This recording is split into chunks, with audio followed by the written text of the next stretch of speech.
Right.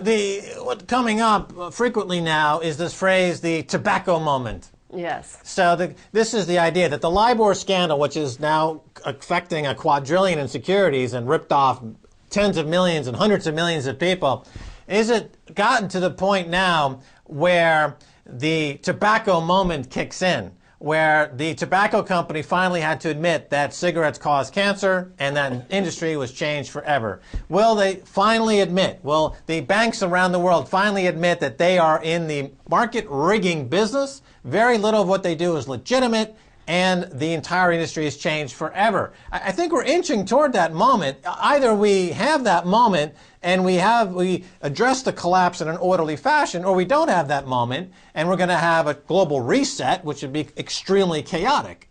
Yeah, but then also remember, when you rip off somebody in China, you get hung.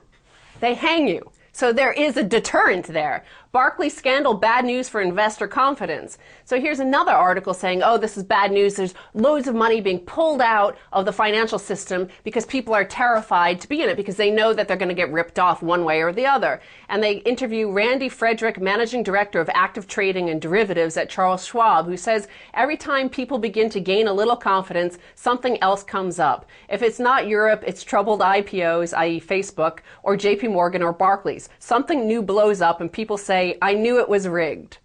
Well, Bob Diamond got caught committing a felony. His response was like he had just been voted off a reality TV show.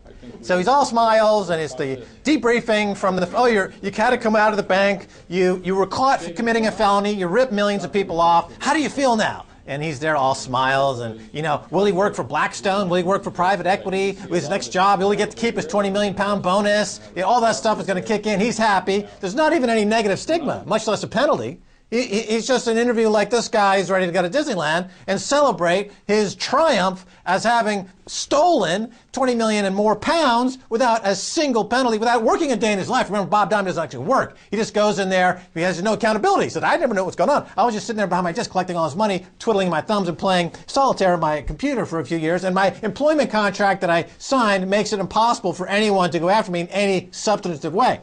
Stacey Herbert, thanks so much for being on the Keiser Report. Thank you, Matt. Don't go away. Much more coming your way.